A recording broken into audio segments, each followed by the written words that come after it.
Со распуштањето, председателот на Собранието нема уставни, законски и деловнички можности да свика седница, информираат од кабинетот на председателот на парламентот Реко Велјановски по поднесувањето на иницијативата за постапка за утврдување на одговорност за председателот Ѓорги Иванов од страна на претениците од СДСМ.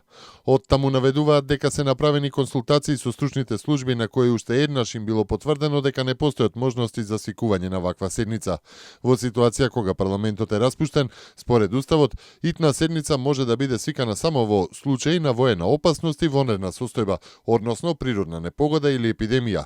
Пратеничката група на СДСМ денеска до Собранието поднесе иницијатива за постапка за утврдување на одговорност за председателот Ѓорги Иванов, кој вчера прогласи аболиција за сите политичари и нивните соработници, обвинети или осудени во случаите поврзани со материјалите од прислушуваните разговори. Тројцата пратеници во Европскиот парламент, Иво Вајгл, Ричард Ховит и Едвард Кукан, кои поседуваа при постигнувањето на договорот од Пржино на 15 јули лани, ја изразија својата длабока загриженост за развојот на настаните во Скопје и ги повикаа сите главни политички партии во Македонија да работат заедно во интерес на граѓаните и да се вратат за своите обврски од Пржинскиот договор, кој според европратениците е единствениот начин за надминување на кризата. Состојбата на македонско-грчката граница по Планево е стабилна и мирна, но се уште тензична и загрижувачка. Денеска повторно дојде до судири меѓу македонската полиција и емигрантите. За прв пат интервенирала и грчката полиција, која се постави меѓу оградата и бегалците. Ситуацијата се смирила, грчките полицајци се обиделе да ги вратат во кампот. Раздвиженоста на бегалците во кампот започнала откако се расширила веста за посетата на тројцата председатели на Македонија, на Хрватска и на Словенија, Ѓорги Иванов, Колинда Грабар-Китаровиќ и Борут Пахор, но поради безбедносни причини по препорака на МВР, конвојот на председателите бил вратен во кампот. Откако се оддалечиле председателите, групата од околу 300 мигранти почнале да ја тегнат оградата на македонско-грчката граница за да можат да ја скинат и да влезат во Македонија.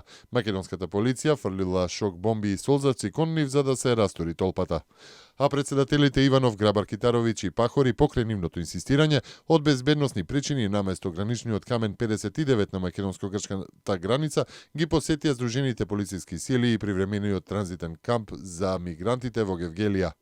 Македонија по затворањето на балканската рута коректно ги извршува своите обврски во справувањето со бегалската криза и обезбедувањето на јужната граница, но Европа мора да прати јасен сигнал на луѓето кои со месеци чекаат дали ќе ги прими или не, порача денеска од Гевгелија Иванов, Грабар-Китаровиќ и Пахор при нивната заедничка посета на Сдружените полициски сили.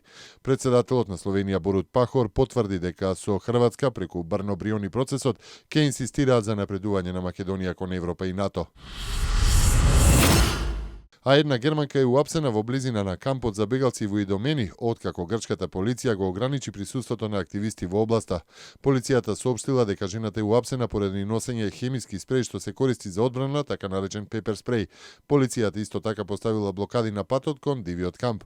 Полициски патроли денеска спроведувале проверки меѓу различните улични продавачи во областа.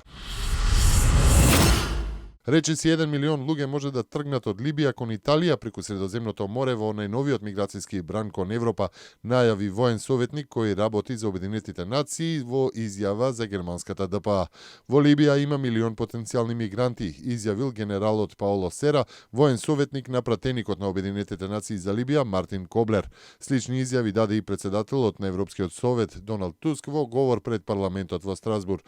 Бројот на потенцијалните мигранти загрижува. Тоа значи дека треба да бидеме подготвени да покажеме солидарност со Малта и Италија ако тие побараат, изјави Туск.